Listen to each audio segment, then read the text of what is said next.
Conducen Frecuencia Laboral, el espacio donde los trabajadores son la noticia. Bienvenidos. Muy buenos días, yo soy Lourdes Martínez. Hoy es sábado 3 de diciembre del 2016. Saludo a nuestro auditorio en el interior del país, en la Ciudad de México y a quienes nos contactan en el extranjero a través de nuestro portal www.frecuencialaboral.com. Hola Martín, ¿cómo estás? Buenos días. Hola Lulú, amigos del auditorio, buenos días. Enviamos un saludo a toda la clase trabajadora del país, en especial a nuestros compañeros miembros activos del Sindicato Mexicano de Electricistas. Iniciamos con Frecuencia Laboral, el espacio en donde los trabajadores son la noticia.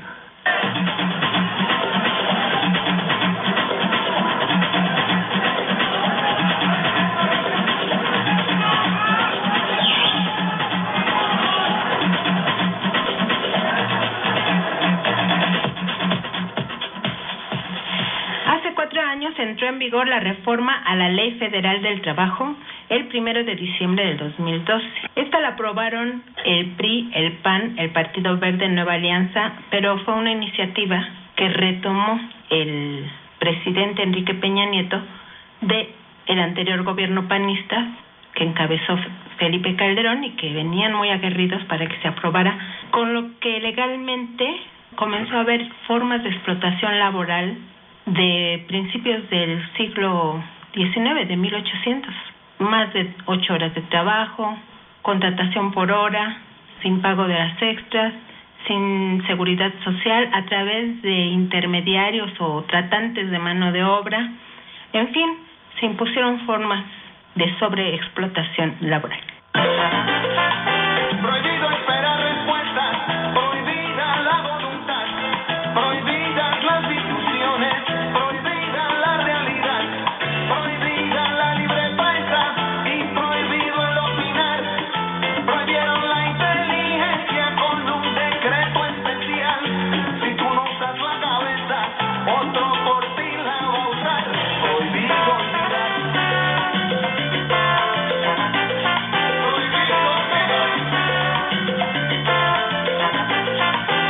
Prohibido olvidar, recordaremos que Felipe Calderón, cuando llega a la presidencia de la República, llega con una campaña mediática sin precedente en la cuestión económica, pagada en las principales televisoras y medios de comunicación, y se hizo sentir a todos los mexicanos que iba a ser el presidente del empleo.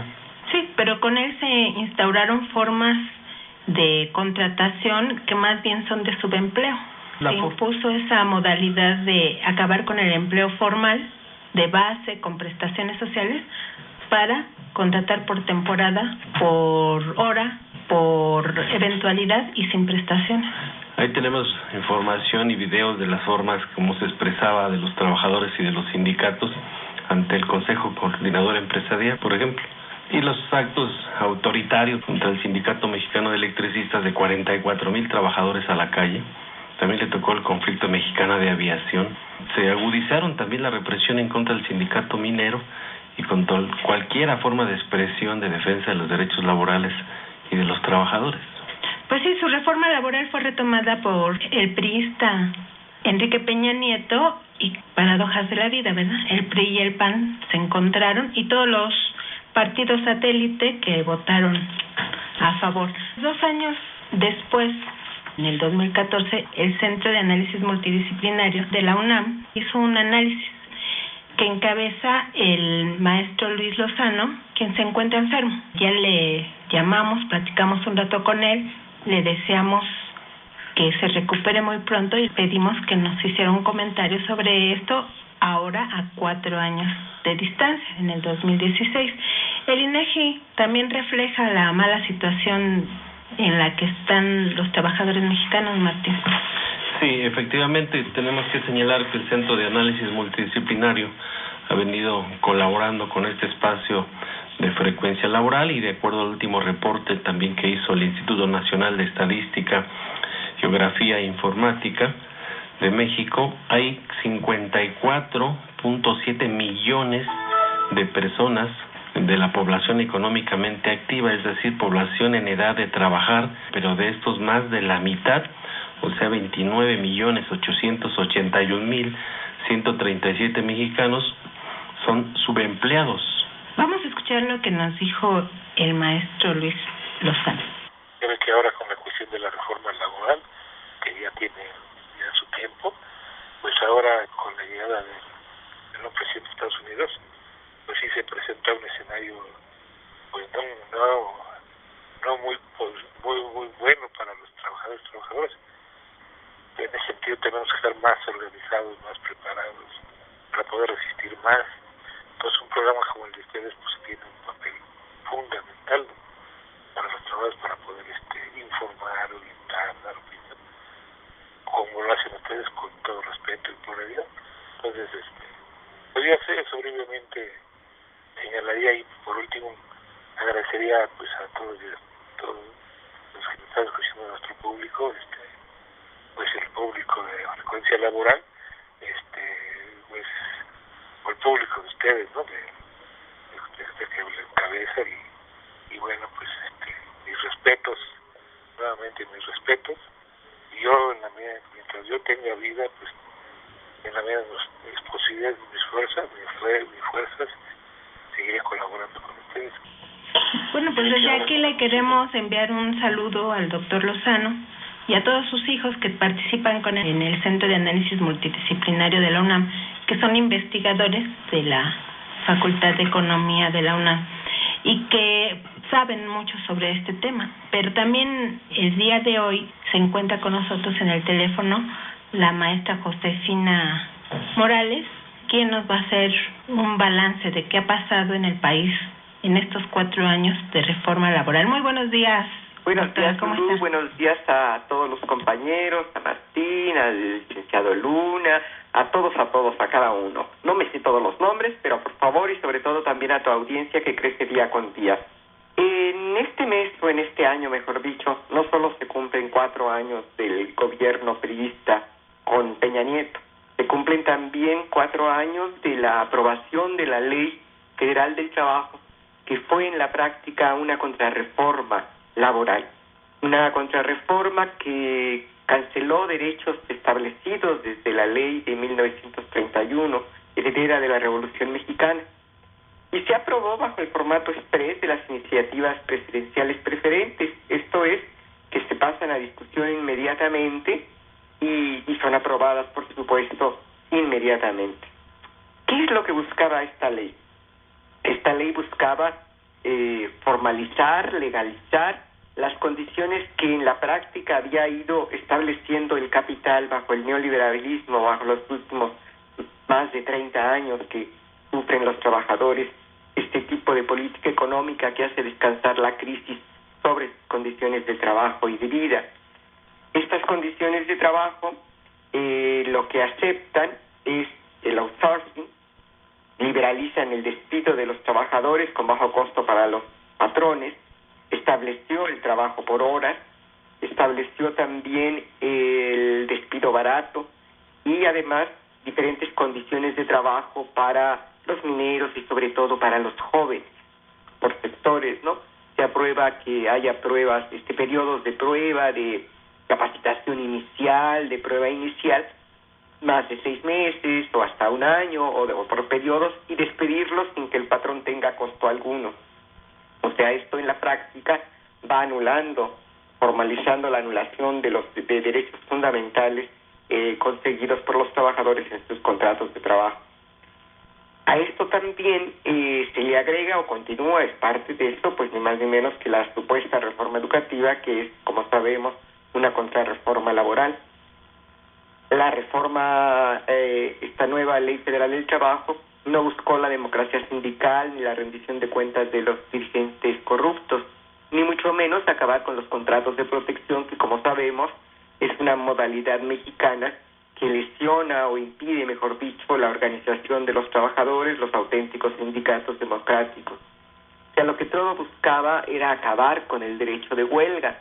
Inclusive en estos días, el secretario de Trabajo decía que en este país no hay huelgas y lo mostraba como una estrellita más en el gobierno de este periodo, que sabemos es uno de los más lesivos para los trabajadores, para todo el pueblo mexicano, y que tiene uno de los índices más bajos de aceptación. Otro de los elementos también que es importante es que se da en la crisis, ¿no? En la crisis económica y en la crisis de régimen de derechos humanos. Los resultados de estos 4 años son mayor precarización en el empleo, crece el empleo, pero crece más los trabajadores que reciben hasta 1 y 2 salarios mínimos, más del 19%. Los trabajadores sin acceso a la salud representan 45%. En general, aumenta la precarización del empleo, pero también es importante señalar que la lucha de los trabajadores ha continuado día con día. El SME, como aquí una y otra vez hay que decirlo, ha recuperado parte de su materia de trabajo y continúa con la construcción de nuevas fuentes de trabajo. Los mineros han logrado, superar con huelgas, lograr mejores condiciones de trabajo, y acaban de obtener un gran reconocimiento internacional los mineros de Cananea. Los maestros se enfrentan desde hace 3 años una ofensiva sin precedentes contra la educación pública y resiste. O sea que sí, hay una gran precarización, pero hay también una lucha constante en estos 4 años, día con día, de los trabajadores, insisto, en esta crisis de régimen y que económicamente tampoco logra los mejores resultados. Doctora, bueno, el balance general es que se impuso el neoesclavismo laboral. Pues sí, así deberíamos llamarlo, ¿verdad? Y además, inclusive, me faltan los jornaleros, hay muchas denuncias de que en muchas zonas del país, sobre todo en la agricultura, pero o en el narcotráfico, tenemos trabajadores esclavos, o en la trata de blancas, ¿no? Esto es realmente muy grave, pero sí las condiciones nos remiten a tiempos pasados, ¿no? Sí, me estaba yo acordando que hay una serie de estudios de los economistas de principios de 1800 que hablaban de una condición infrahumana de los trabajadores, claro, y se parece mucho a la que existe actualmente. Gente sin una seguridad social, que se incapacita por enfermedad y no tiene ingreso, entonces sus familias caen en mayor pobreza todavía. O sea, lo que se había logrado de la seguridad social para tener una pensión por enfermedad, por accidente en el trabajo, por maternidad, pues todo eso se está perdiendo. Y los trabajadores jubilados, sus condiciones son cada vez peores, ¿no? Entonces sí, por ejemplo, tampoco te dejan sin trabajo, corren a la gente de los 40 años, 45 años y luego no encuentras trabajo. Y no te aceptan tampoco si eres mayor de 30, o sea, las condiciones de trabajo son cada vez más graves. Y de hecho, la semana pasada el Sistema de Ahorro para el Retiro informó, o más bien confirmó algo que ya que habíamos venido diciendo, que las AFORES no van a pagar ni el 30% del último salario de los trabajadores. O sea que entonces todos estos años, que se van a cumplir 20 años el próximo enero de AFORES, de que apareció el sistema privado de pensiones, pues no ha tenido un beneficio para nadie más que para los bancos. Así es, y además ahora las AFORES se quieren quedar con el Infonavit, con los recursos del Infonavit, que ya de por sí están disminuidos y han creado muchos problemas para muchísimos trabajadores. Doctora, bueno, pues nosotros vamos a publicar la colaboración que usted nos mandó con muchísimo gusto y vamos a seguir denunciando cada semana cómo se están dando estas nuevas formas de esclavismo laboral que se aprobaron con el retorno del PRI a la presidencia de la República. Así es. Muchas felicidades. Gracias, muy amable. Y le deseamos al doctor Lozano una pronta recuperación porque personas como él son indispensables para este país. Estás escuchando Frecuencia Laboral con Lourdes Martínez y Martín Esparza. Seguimos. Tenemos llamadas, pero antes quiero saludar a todos nuestros colaboradores voluntarios. Andrea Luna, quien está en los teléfonos contestando sus llamadas. También el amigo bombero Peregrino, compañero Antonio Peregrino Rojo. Está el licenciado Jesús Luna aquí en la cabina. Carlos Guillén, que hubo elecciones en el SUTIN, ahorita nos va a platicar de eso. También se encuentra el maestro Luis Manuel Pérez H. Pantoja, quien nos va a hablar de salud en el trabajo, Martín Esparza y su servidora Lourdes Martínez. Le enviamos un saludo a Eduardo Díaz Reguera y Denise Carmen Moreno, quien hoy no pudieron venir porque la semana pasada ella tuvo un percance muy grave, se metieron a su casa, le robaron todo, hubo una situación muy grave de inseguridad en la ciudad. Deseamos que se recupere pronto de esa pérdida económica y también el impacto emocional. Nos vamos a leer las llamadas del auditorio, Martín. Alejandro Serrano Jiménez manda un afectuoso saludo a todos los que colaboramos en este programa. Él es de los usuarios de energía eléctrica de Tlahuelilpan, Hidalgo. Sí, Alejandro Rodríguez Flores dice que este gobierno cada vez de mal en peor, cada día hay más violencia, más pobreza, menos trabajo y más carencias, y los partidos políticos no representan al pueblo. Dice que el problema del ESME, al igual que el de Ruta 100, ya lleva muchos años y todavía no vemos justicia. El despertar del gallo.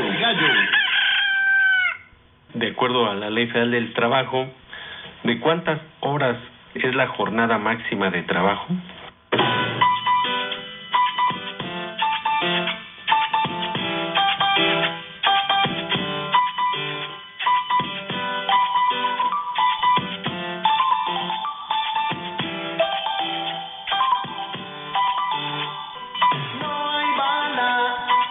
A la verdad, cuando la defiende la razón, reunámonos todos para acabar con la maldad.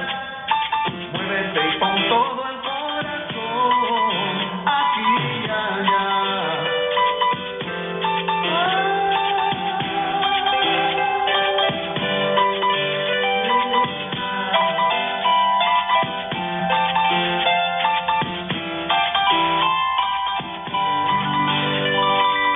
Nos fuimos a mover porque hubo elecciones democráticas en el Sindicato Único de Trabajadores de Energía Nuclear. ¿Cómo quedaron, Guillén? Bueno, está Carlos Guillén con nosotros. Él era secretario del Exterior. ¿Todavía? Sí. Pero va a ser secretario de prensa, ¿no? Así es, como lo establecen los estatutos y sobre todo como lo establece la práctica de la democracia sindical. Este martes tuvimos elecciones generales en el sindicato y pues hubo una participación de alrededor del 85% de los trabajadores, una buena participación. Se presentaron 2 planillas por el Comité Ejecutivo Nacional y una planilla por la Comisión Nacional de Vigilancia y Fiscalización. El resultado, algo apretado, hay que decirlo, favoreció a una de las planillas, encabezada por el ingeniero Manuel García Barajas. El 5 de enero tomará posesión el nuevo Comité Ejecutivo Nacional. Algunos de los integrantes del actual Comité Ejecutivo estaremos en el nuevo comité y también la Comisión Nacional de Vigilancia y Fiscalización toma parte. Y aquí quisiera hacer un comentario. Algunos amigos del sindicalismo democrático nos han hecho ver que 2 años son muy poquito para una gestión sindical.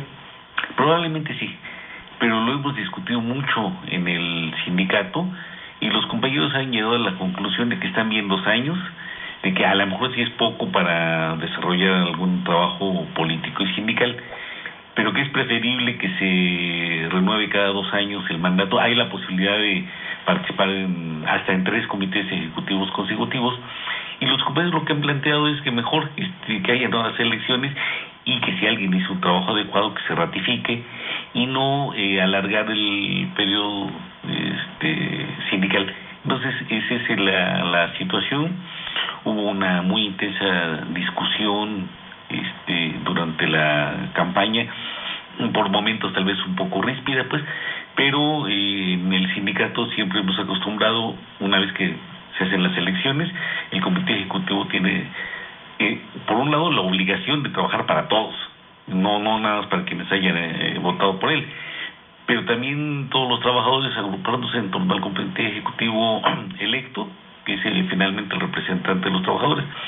Tenemos bastantes problemas como para estar divididos, problemas con la materia de trabajo, agresiones a compañeros investigadores, un presupuesto insuficiente por completo, un panorama nacional contrario a los trabajadores, En fin, son tantos los problemas que tenemos por delante que mal haríamos en estar divididos y mal haríamos también en tratar de no cumplir con lo que establecen los estatutos, pues. Entonces se ha realizado el proceso electoral, el 5 de enero toma posesión el nuevo comité y los problemas no solo no desaparecen, sino que están creciendo y bueno, vamos a tener que trabajar intensamente por ello. Esto es interesante porque una de las críticas más fuertes que se le hace al sindicalismo es que no hay democracia sindical, pero el SUTIN y el SME son dos ejemplos de que hay mucha participación en algunos sindicatos que tienen como bandera eso, la democracia sindical. Es real que otros sindicatos pues más bien buscan que no lo haya, ¿no? Pero ustedes que sí tienen una participación activa en las elecciones internas, promover la participación democrática, ¿qué ventajas ven en esto? Aquí hay que señalar también que los estatutos de cada organización no es una ley que se crea para siempre. Regularmente discutes y ajustas a partir de los escenarios que se observan. En el caso nuestro, de manera permanente, las elecciones eran cada 2 años igual, pero se renovaban por la mitad. 23 de 26 compañeros, 13 se renovaban en los años nones y 13 en los años pares. Y eso era constante. Entonces cada proceso había que hacer este trámite ante la Secretaría del Trabajo de la famosa toma de nota, que no es otra cosa de cómo se intromete también el Estado en las decisiones internas de una organización. Y fue uno de los problemas que vivimos cuando el conflicto, o sea, una elección interna que todos pudiéramos pensar en términos del estatuto, fue la intromisión del Estado. Sí, a través de Javier Lozano. Así, y ahí fue un escenario para poder negarnos la toma de nota ante la toma armada y militar de las instalaciones, dejarnos sin defensa jurídica. Ese tipo de cosas que suceden en las organizaciones las vas adecuando. Hoy hicimos un proceso de ampliar el periodo, pero para poder darle estabilidad, poder transitar este sexenio, porque también tenemos que estar observando qué es lo que viene. El tema del trabajo, de cómo organizar, de cómo a lo interno levantar nuestra conciencia de clase como trabajadores, porque es otro de los problemas. Muchos compañeros que se fueron por la falta de formación política, porque le creyeron más al gobierno que la lucha que se estaba dando, porque no se conocía incluso ni el estatuto, a qué te obligaba como trabajador ser parte de una organización sindical. Entonces me parece que es de constante renovación, de estar discutiendo al interno, y los estatutos, la forma de cómo tienes que posicionar entre organización política, ¿no? Claro. Y aquí en el caso del SUTIN, ¿cuál es la experiencia? Bueno, tenemos una posibilidad de participar, decíamos, en otro proceso electoral, y podemos estar hasta en 3 ocasiones en el comité ejecutivo. Y de manera que si algún compañero tiene un buen trabajo, puede participar 2 veces en la misma secretaría, una tercera ocasión en una secretaría, lo cual es mi caso. Por eso a partir del 5 de enero seré secretario de prensa, ya no secretario del exterior. Pero hay algo muy importante. Puede ser un proceso democrático muy limpio, cómo se llega a las elecciones. Pero si a partir de que tomamos posesión no se sigue contando y se cuenta permanentemente con la vigilancia, con la crítica, con el apoyo de los trabajadores, no hay realmente democracia sindical. Sería una parte nada más. Y aquí sí quisiera plantear, en la CENSUECIC, pues varios sindicatos, que es la Coordinadora Nacional de Sindicatos Universitarios de Educación Superior, Investigación y Cultura, varios de los sindicatos tenemos periodos de 2 años. Y esto permite una constante renovación, que constantemente lleguen compañeros, que a veces tenemos el problema de que no tienen la experiencia, de que no tienen la misma formación, pues, pero precisamente el trabajo colectivo, la discusión colectiva de los problemas es lo que nos ayuda a salir adelante. Entonces, en efecto, estamos en un panorama difícil, pero al cual tenemos que salir adelante, y como dice Martín, me parece que uno de los problemas fundamentales es el de la formación política. Y no es suficiente con que los compañeros honestos, trabajadores, lleguen a los comités ejecutivos, se necesita además formación política. Esto es un asunto que hemos estado discutiendo en el SUTIN, hemos estado discutiendo en la coordinadora, y no podemos en los sindicatos, si queremos tener un papel importante en la sociedad, hacer uso de la improvisación. Tenemos que prepararnos intensamente. Entonces, tanto en el SUTIN como en la coordinadora estamos trabajando en ese aspecto, en que haya más compañeros con formación, con capacidad política, en que participen constantemente en la discusión, en la elaboración de las políticas, en su puesta en práctica, y creemos que solo así podremos salir adelante, y por supuesto construyendo cada vez de una manera más amplia la unidad. Y a mí me gusta mucho insistir en construir la unidad más allá de las siglas, porque independiente de que algunos estemos en diferentes instancias, unos estamos en la UNT, otros en la Nueva Central, etcétera, tenemos que buscar los puntos que nos unifiquen y en los cuales podamos marchar unidos.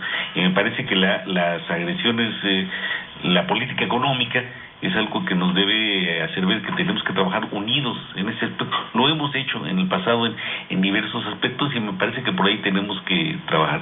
Entonces, el SUTIN, con este proceso electoral, ratifica su compromiso con la democracia sindical, ratifica su compromiso con la lucha por la unidad de los trabajadores mexicanos. ¿Quién quedó de secretario general? El secretario general a partir del 5 de enero es el ingeniero Manuel García Barajas.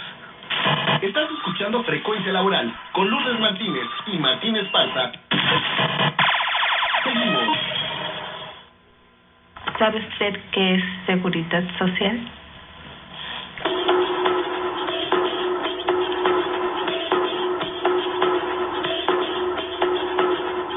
Seguridad social. ¿Sabes lo que es?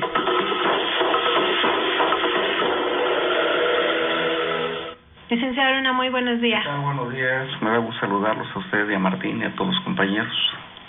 ¿Y qué nos va a comentar hoy sobre la seguridad social? Bueno, ya en alguna ocasión tratamos el tema del seguro de pensiones y vimos los principales problemas que se enfrentan los compañeros que tramitan una pensión o que tienen una pensión. Desafortunadamente se está presentando un hecho que es una agresión más a los trabajadores, porque todo aquel trabajador que considera que su cálculo de pensión por cesantía en edad avanzada o por invalidez está mal calculada y que interpone la queja respectiva ante el Seguro Social, y el Seguro Social le responde que pues que no es cierto lo que dice el trabajador, entonces el trabajador opta por presentar una demanda ante la Junta Federal.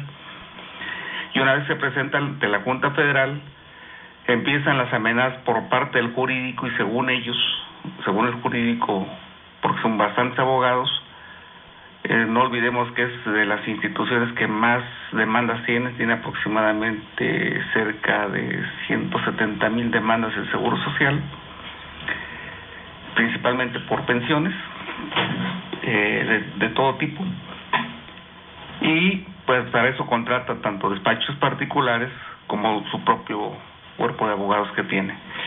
La situación es la siguiente: a partir del mes pasado, según nos dice un abogado, tienen instrucciones por parte de la dirección de que toda demanda que se presente, lo primero que le tienen que decir al trabajador es que si no retira su demanda le van a retirar la pensión, lo cual es totalmente ilegal. Claro.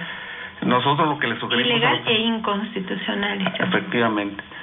Nosotros lo que le sugerimos a los trabajadores, a quien sea que esté escuchando esto, es que no retire su demanda, porque una vez que la retire, pues pierde sus derechos a futuro de poder reclamar cualquier diferencia que se tuviera en cualquiera de sus pensiones.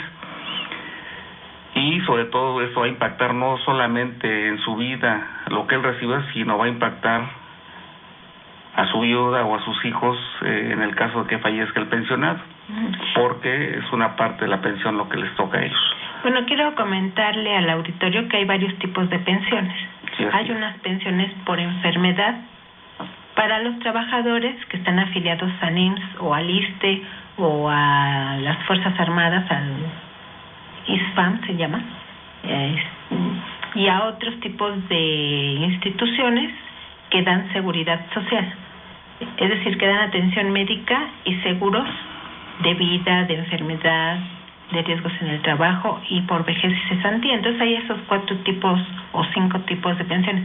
Uno por enfermedad general, otro por riesgos de trabajo, otros por las de enfermedad general incluyen la maternidad, otros por viudez, es decir, en caso de muerte se le da una pensión a los hijos y a la viuda, o a la viuda y de ahí se reparten o al viudo. O al viudo. Y también hay una pensión por vejez y cesantía en edad avanzada. Ahora se llama por retiro, vejez y cesantía en edad avanzada. ¿Usted no está hablando de todas las pensiones o nada más en el caso de vejez? O sea, porque en cualquier tipo de pensión el cálculo puede estar mal hecho. Por ejemplo, cuando valoran un accidente de trabajo, la valoración puede ser que digan, tú tienes una incapacidad del 60% y ahí le están valorando mal la pensión. Y entonces el trabajador tiene el derecho de poder decir, espérate, no, mi riesgo de trabajo fue mayor o mi enfermedad es mayor, el cálculo está mal hecho, por lo cual pues exijo una revisión. Es en todas las pensiones. Claro, porque las pensiones las fija digamos en este caso el Instituto Mexicano del Seguro Social o el ISSSTE, la autoridad que encargada de fijar la pensión. Pero se tiene un monto fijo, ¿no? Por cada tipo de enfermedad de acuerdo al ingreso de los trabajadores. Es en función de eso. Salvo alguna pensión como la de cesantía en edad avanzada, que se toman 2 factores. Uno es el número de semanas cotizadas y otro es el salario promedio de los últimos 5 años. En el caso de enfermedades o accidentes de trabajo, pues es el salario que percibía al momento que tiene el incidente. En el caso de enfermedades generales, es el promedio del mes trabajado completo, el que se toma en consideración para efectos del cálculo de la pensión. Y en el caso de enfermedades profesionales por riesgo de trabajo, es el doble, porque alguna vez a mí me pensionaron por enfermedad de trabajo y me pensionaron bueno, nunca puede ser más del 100% de lo que gana el trabajador. Me pagaba la empresa y me pagaba el seguro, pero estaba establecido en la ley. Bueno, en fin, que el caso es que no quieren pagar si el trabajador demanda cuando le pagan menos de lo que debe efectivamente. O amenazan, no amenazan, sino cumplen decirle, si tú no retiras tu demanda, yo te suspendo el pago de tu pensión. Y entonces eso para los trabajadores es un duro golpe, un tremendo golpe, porque dicen, bueno, sabemos que la pensión se la van a otorgar, se la tienen que pagar, ¿en qué tiempo? Eso sí no lo sabemos, pero si pueden ser 3, 5, 6, 7 meses o 1 año, 2 años, es un tiempo que el trabajador no va a recibir su pensión y para él representa un golpe duro porque es una persona pues que puede no tener la capacidad de trabajar o es una persona adulta que difícilmente va a encontrar un medio de subsistencia. Entonces el retirar la pensión es un acto criminal por parte de las autoridades del Seguro Social. Y además están violando lo que se llama debido proceso. Pues están violando muchas cosas. Pretenden dejar en la están violando las garantías humanas. Están violando la Constitución, están violando la ley del Seguro Social, están violando la ley federal del trabajo.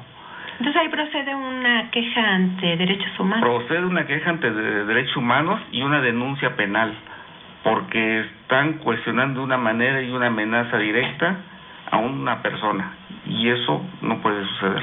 Sí. Pero si los trabajadores también nos mantenemos de una manera pasiva ante este hecho, me parece que el daño que pueden sufrir puede ser pues de verdad diferente, y yo creo que existen otro tipo de condiciones. Seguimos insistiendo, no es el hilo negro, pero si los trabajadores no actuamos organizadamente, si los trabajadores no concurrimos a las organizaciones, en este caso, por ejemplo, que hay una organización de jubilados y pensionados, que no podemos concurrir con eso para ver colectivamente qué podemos hacer, entonces complica un poco más la existencia de estos trabajadores. Porque los abogados, algunos abogados que defienden estos intereses de los trabajadores, pues muchas veces hacen pactos también con los abogados del ISSSTE para ver cómo ellos no pierdan su juicio, me explico, el pago de su juicio, y al que fastidian es al trabajador. Sí, eso es desafortunadamente. Bueno, licenciado Luna, le agradecemos muchísimo que haya comentado esto y por supuesto esperamos su colaboración para publicarla en nuestro portal www.frecuencialaboral.com. Y hoy nos acompaña en el estudio de transmisión también el maestro José Luis Pérez H. Pantoja. Él es profesor investigador de la maestría en Ciencias de la Salud para los Trabajadores. ¿Cómo está? Bien, doctor? Buenos días. Pues aquí, como dijo en una de sus últimas publicaciones el comandante Fidel Castro, recientemente fallecido, alarmado con lo incierto del futuro de la humanidad, ¿sí? Ahorita nos comentaba fuera de micrófonos Martín, ¿no?, la situación tan crítica del sindicalismo argentino, ¿sí? Entonces ahora aquí pues estamos viendo este funesto aniversario de la contrarreforma laboral, en donde en materia de salud de los trabajadores también tuvo un impacto muy negativo. Sacaron de la Ley Federal del Trabajo la tabla de incapacidades permanentes, la tabla de evaluación, y además en un artículo transitorio se comprometieron a que esta tabla de evaluación de incapacidades permanentes más la tabla de enfermedades de trabajo iban a ser actualizadas en un plazo de 6 meses. Y hoy ya son 4 años y ambas tablas no han sido, ¿sí?, actualizadas. Hace como un mes sacaron con bombo y platillo en declaraciones que ya tenían la actualización de ambas tablas, pero pues tienen un gran problema, porque el artículo donde estaba la tabla de evaluación de incapacidades permanentes ya le pusieron otro texto. Entonces no es como con la tabla de enfermedades, simplemente decir esta es la actual, ¿sí? Ahora ya no hay artículo donde meter la de evaluación de incapacidades permanentes, y tienen realmente un desaseo, como lo fue la contrarreforma, en donde ahora no saben cómo resolver ese problema. Se van a cumplir 20 años de que se crearon las AFORES, y la manera para financiar realmente a la banca, que es la que se está enriqueciendo con ese sistema. Pero uno de los pilares del Seguro Social para su financiamiento eran las cuotas para las pensiones por vejez y cesantía que aportan trabajadores, patrones y el gobierno. Ese dinero se lo mandaron a la banca a través de las AFORES. Entonces le quitaron una pata tanto al seguro como al ISSSTE, una pata financiera muy importante. ¿Y de dónde se están financiando? Me chuté todos los informes actuariales y financieros del IMSS esta semana, desde el 2001 hasta el 2016, y están agarrando de los otros seguros, del seguro por enfermedades, del seguro por riesgos de trabajo y los seguros de maternidad, en fin. Y por eso no tiene dinero el seguro. Claro. Porque todos los trabajadores que se están pensionando por vejez y cesantía bajo la anterior ley, que era el sistema de reparto, como le llamaban, necesitan dinero de dónde agarrar, y lo están agarrando de ahí, porque ya no pueden agarrar del seguro por cesantía y vejez, porque ya se lo entregaron a la banca privada, que ha ganado mientras los trabajadores han perdido. Según el último reporte del financiero y actuarial del IMSS, tienen recursos hasta el 2019, según ellos. ¿Qué significa eso? Pues que en el 2019 nos van a empezar a decir otra vez que el seguro está en quiebra.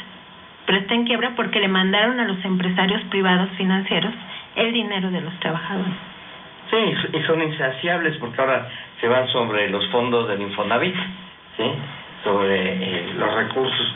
Bueno, el 26 de octubre de este año se publicó en el Diario Oficial de la Federación el proyecto de norma oficial mexicana NOM 035 STPS 2016. Factores de riesgo psicosocial, identificación y prevención. Estás escuchando Frecuencia Laboral con Lourdes Martínez y Martín Esparza. Seguimos. Ahora sí, doctor, ¿de qué nos va a platicar? Sí, de este anteproyecto de norma sobre la identificación y prevención de los factores de riesgo psicosocial, que habrá que decir que es uno de los factores psicosociales, son uno de los riesgos que poca atención se les había venido prestando y que tienen un impacto en la vida y en la salud muy importante. El Sindicato Mexicano de Electricistas fue uno de los primeros que comenzó a abordar este problema por ahí de en los años 80, finales de los 70, con la investigación que promovió que se hiciera en los trabajadores sujetos que trabajaban con línea viva y que por lo tanto tenían estrés, y el estrés simple y sencillamente les acortó su promedio de vida, y el estrés es uno de los factores de riesgo psicosocial.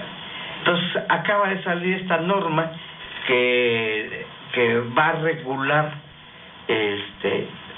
la identificación y prevención, pero es una norma y que la comento ahorita este proyecto porque todavía, como se publicó el 26 de octubre, por ley se tienen 60 días naturales para hacer observaciones sobre este proyecto de norma. Cualquier persona puede hacer observaciones. ¿Y ante quién las puede hacer? Directamente ante la Secretaría del Trabajo y Previsión Social, que es la que encabeza la Comisión Consultiva Nacional de Normalización en materia de seguridad y salud en el trabajo. Entonces, la misma anteproyecto que está publicado en el Diario Oficial de la Federación, repito, el 26 de octubre, trae la dirección de correo electrónico, o si no, se puede entregar físicamente. Es decir, es uno de los pocos espacios que tenemos de participación de la sociedad en temas normativos. Nosotros, en este caso hablo como parte de la red de investigadores en factores psicosociales en el trabajo, vamos a hacer un cuestionamiento serio a esta norma, ya que tiene una serie de imprecisiones y tiene una orientación esencialmente empresarial. Nosotros sabemos que la práctica de muchas de las profesiones puede hacerse de manera imparcial, objetiva, científica, técnica, o se puede hacer sesgada hacia, en este caso, algunos de los factores del trabajo, y esta es una norma sesgada a favorecer. Simplemente esta norma plantea que su objetivo es tener un entorno organizacional favorable. Y cuando nos vamos a ver cómo definen entorno, organización favorable, dice aquel en el que se promueve el sentido de pertenencia de los trabajadores a la empresa. Es decir, que lo que buscan es la alineación y enajenación del trabajador a los objetivos de la empresa, que ya sabemos que sus objetivos es la explotación del trabajo, del trabajo, ¿no? Como en muchas empresas en la actualidad, ya no les dicen trabajadores ni obreros, ahora les dicen hasta socios. ¿Sí? Ha sido una campaña para tratar de diluir, según ellos, la lucha de clases, las contradicciones de que el trabajador, para que el trabajador ya no reclame sus derechos. Y algo que dijo Martínez hace un momento, la conciencia de clase. Quieren eliminarla, ¿sí? No quieren que tengamos conciencia de clase de trabajador. Entonces, este es uno de los... y después habla que el entorno de organización favorable es la distribución adecuada de cargas de trabajo. Es decir, no habla que sean trabajos con cargas adecuadas a las condiciones psicosociales del trabajador y fisiológicas. Entonces, y ya cuando define estos factores de riesgo, dice aquellos que pueden provocar trastornos de ansiedad no orgánicos del ciclo sueño-vigilia, entre paréntesis, ciclo circadiano y estrés grave. O sea que si no hay estrés grave, usted puede seguir trabajando 12, 14 horas diarias. ¿Sí? Y como estamos hablando de un instrumento jurídico, ¿sí? Pues sabemos que en cuestiones de leyes no es como un texto académico donde podemos cometer algún derrapar o alguna imprecisión. Aquí cuando son normas legales, ¿sí? Todas las palabras, los puntos, los comas, los acentos tienen un significado, y eso es lo que esta norma está tratando de hacer.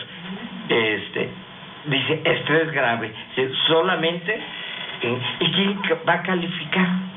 ¿Quién va a decir si es grave, leve o moderado? ¿Sí? Es que me acaba de recordar que cuando trabajé en el periódico El Día, nos obligaron a ir desde las 8 de la mañana y salir a las 10 de la noche. Entonces yo protesté y decían, ¿pero por qué protestas si es normal que los periodistas se mueran de infartos? Y dije, pero yo no me quiero morir de infarto. Bueno, en fin, me lo acaba de recordar con esa ley. Entonces usted puede trabajar 15 horas diarias y mientras no se muera de un infarto, no es grave. Claro. Y entonces, esta norma, por ejemplo, también prevé el número de trabajadores que se deben de estudiar según el tamaño de la empresa. Y entonces dice, cuando hay más de 105 trabajadores, se deben estudiar uno por cada 35 hasta un máximo de 15. Es decir, una empresa con 3,000 trabajadores, con una encuesta de 15 trabajadores, van a poder decir está bien o está mal ese entorno laboral favorable. Entonces invitamos a que los interesados, y que deberíamos de ser todos los trabajadores, leamos, opinemos sobre esto, y tenemos todavía hasta el 26 de diciembre para hacerle llegar a la Secretaría del Trabajo nuestras opiniones. Bueno, y con mucho gusto esperamos su colaboración para publicarla en nuestro portal www.frecuencialaboral.com. Martín, hay anuncios. Sí, muy importante dejarle claro al auditorio sobre el ascenso de la derecha en todo el mundo. Hoy la noticia es de que sacan a Venezuela del Mercosur en un bloque de alianzas de Argentina, que llegó la derecha con Macri, y también en Brasil, que llega la derecha con Telmex, y en todos ya hay posiciones de retroceso de los derechos de los trabajadores. En Argentina formamos parte del Encuentro Sindical Nuestro América, y la derecha ha estado golpeando de manera permanente a la Central de Trabajadores de Argentina, y aprovecho para solidarizarnos con la familia del compañero de la CTA, Carlos Chile, que falleció el día de ayer por problemas de cáncer. Y dos anuncios en el ESME. A partir de los acuerdos que tenemos con el gobierno, continúa la seguridad social para nuestros compañeros, que está vigente hasta el 30 de noviembre. se continúa. Entonces ya nuestros compañeros de Servicio Médico y Fomento a la Salud están dando indicaciones a los trabajadores. Y la otra es que a partir del próximo lunes se les empiezan a pagar a las viudas y sus hijos de los trabajadores que se mantuvieron en la resistencia. Ya está el calendario y va a ser a partir del próximo día lunes en la Junta Federal de Conciliación y Arbitraje. Y muy importante, me decía, se mantiene el seguro social para los trabajadores del ESME. Así es, se mantiene, está vigente hasta el día 30 y continúa. Ya está firmado el oficio por parte de la Secretaría de Gobernación. Hay llamadas y hay una que, la noticia también de hoy, suben las tarifas eléctricas de la empresa de clase mundial de la Comisión Federal y va a impactar hasta el 3.6 a lo que es la tarifa industrial, y comercial y doméstica, y esta es la 4ª vez en este año que suben las tarifas. Y por si fuera poco, del erario público le han asignado a la CFE para el ejercicio del año que viene 435,000 millones de pesos. Este es un doping que están haciendo con una empresa que ya no es organismo público descentralizado, que es una empresa del Estado, sino le hicieron empresa productiva, y que todavía les estemos financiando 435,000 millones de pesos.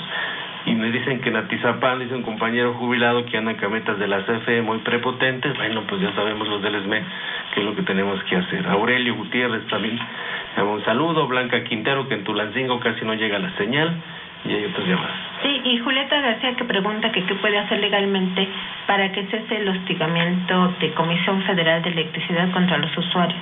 Es muy importante la organización, tenemos comités de usuarios, hay regiones que ya no entran porque están organizados, y ahí tienen el respaldo de los trabajadores del Sindicato Mexicano de Electricistas y de la cooperativa LF del Centro.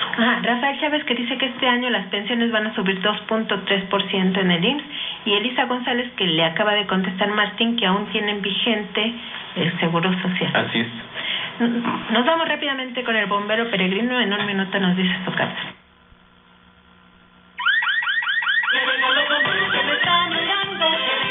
Prevención laboral con el bombero peregrino.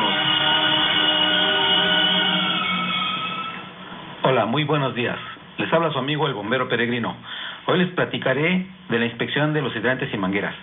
Si el sistema de hidrantes es del tipo húmedo, debe mantenerse constantemente la presión adecuada.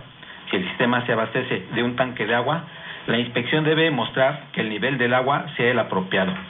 Si se utiliza un tanque de agua a presión, esta debe mantenerse constante.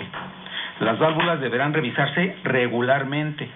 Todas las válvulas entre la fuente de agua y las válvulas de las mangueras deben estar siempre abiertas. Las válvulas de la manguera debe estar bien cerrada y debe ajustar adecuadamente para que no escape agua cuando no se usa. Debe asegurarse que las manijas de las válvulas, mangueras y demás accesorios estén en su lugar y funcionando, y además estar protegidas del polvo, clima u otros daños. Esta inspección deberá hacerse cada 30 días. Para mayor información, comuníquese con el cuerpo de bomberos más cercano o llame al 068. O escríbeme al siguiente correo electrónico: antonioperegrinorojo@yahoo.com.mx. Informó para Frecuencia Laboral su amigo el bombero peregrino. Nos vamos. Hasta la próxima. Frecuencia Laboral. Escúchanos el próximo sábado de 7 a 8 de la mañana por el 760 de AM.